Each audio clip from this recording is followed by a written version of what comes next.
Spirit 1053. I'm Erica with one of our favorites, Chris Rend from the band Rend Collective.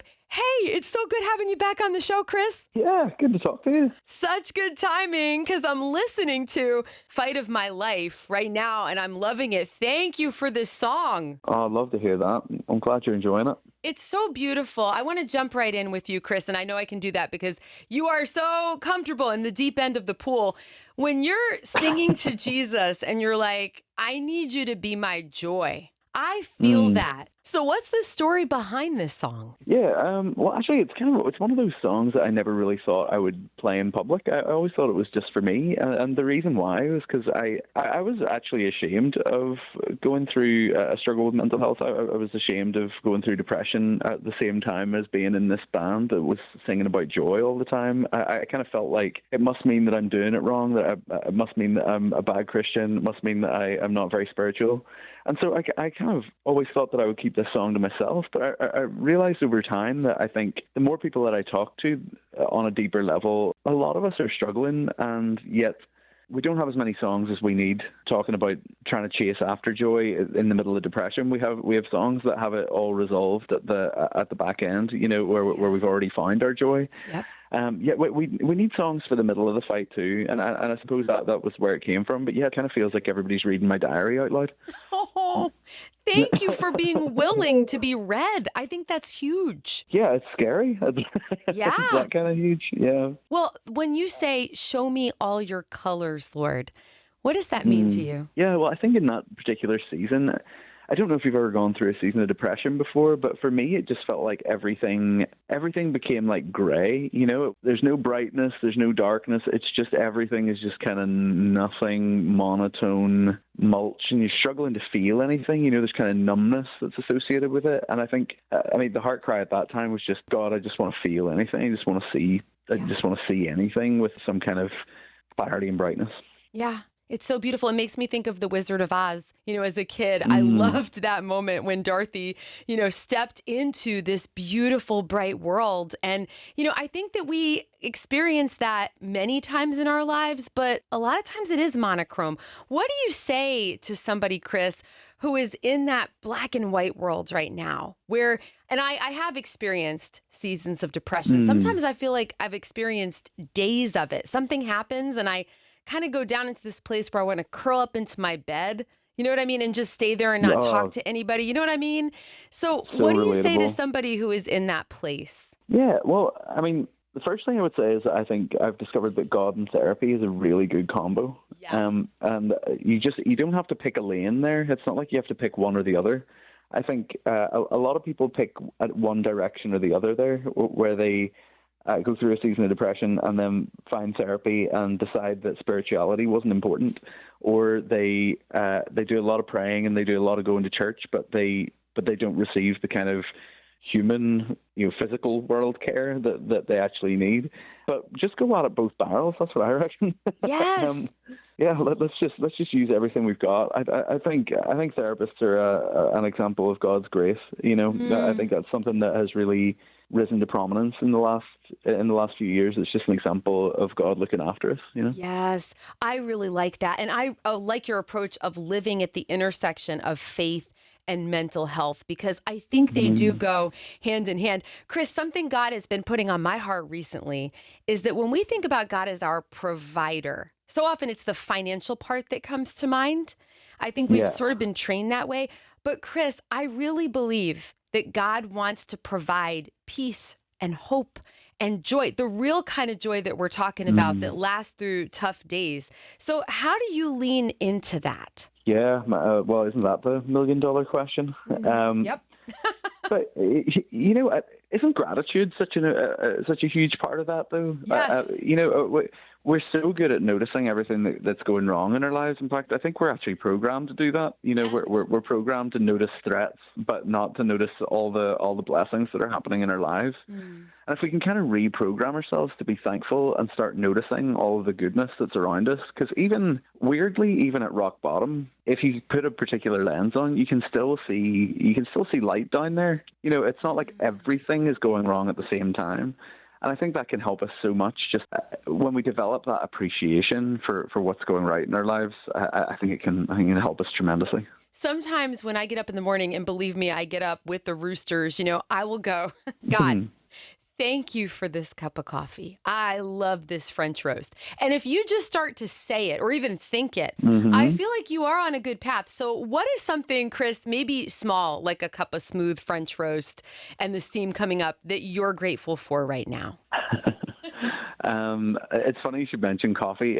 In my gratitude journal, I think coffee is probably like the most repeating thing that's in there. But I'm not going to go for that one. I think something that I've been really grateful for is even just the ability to do this job. There was a long time there where I used to see it as, in the middle of, I would say, maybe the height of our touring, where we were hitting it the hardest and trying to grow as a band. There was a time where it became much more of a job to me. And, it's like anything, when you have to work hard and do it every day, you wish for those vacation days. But Yeah.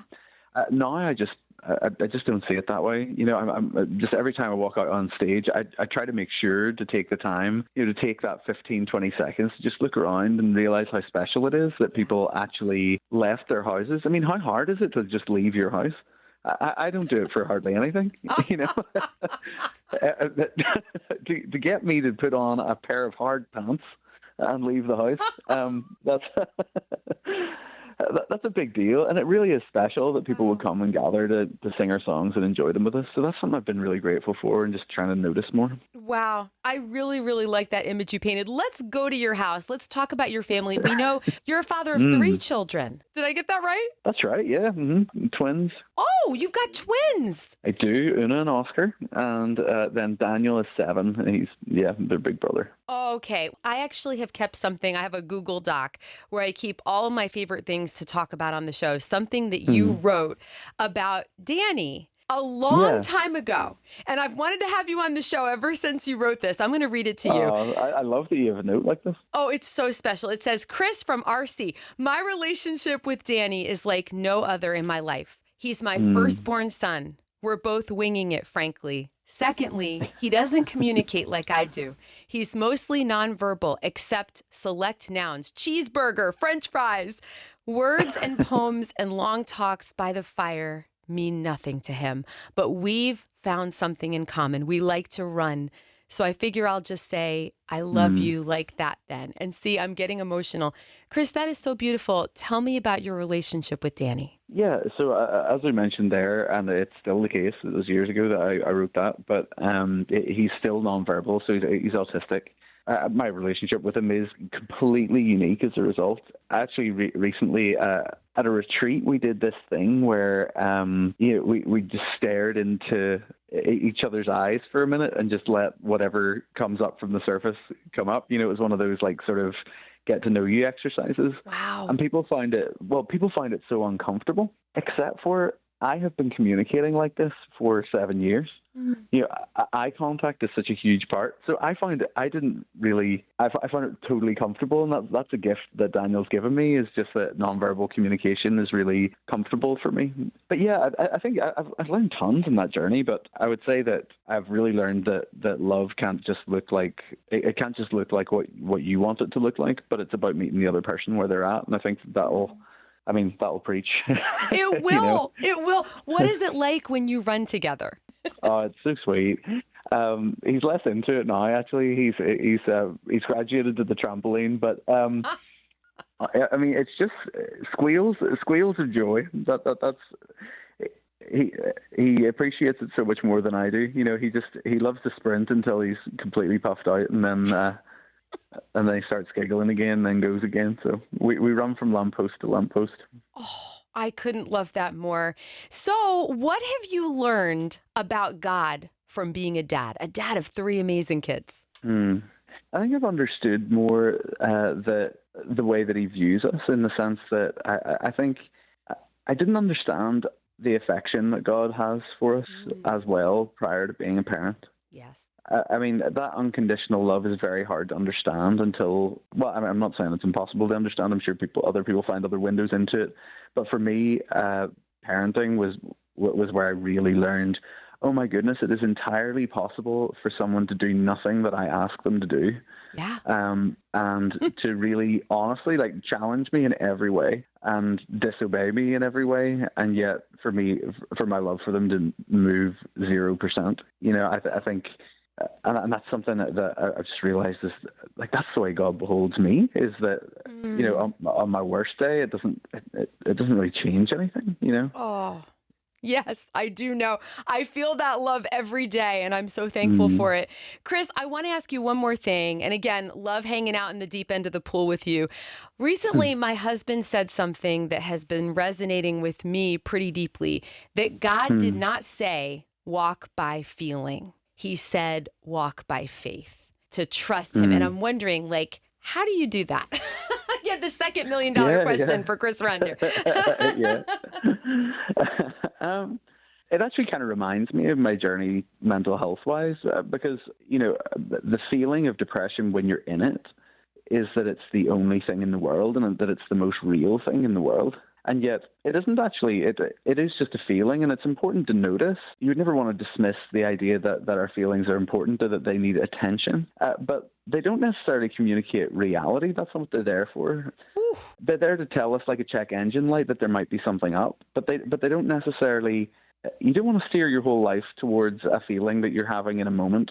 You want to steer your life on something a bit more grounded than that. And I think ultimately, that's why I just keep my attention trained on joy and trying to seek joy where I can find it, because I find that it's a great compass for getting back towards God, for one, because there's always joy where He is. It can just remind you not to get too concerned when your feelings are giving you a negative experience. It's probably just a season. Yes. It's probably just a season. There's something more real under there. There's something more permanent. Wow. What a gift you are to our listening family. I feel better after talking with you. Chris from Rend You're Collective, kind. come back soon. It's been too long. Yeah, absolutely. You can have me anytime.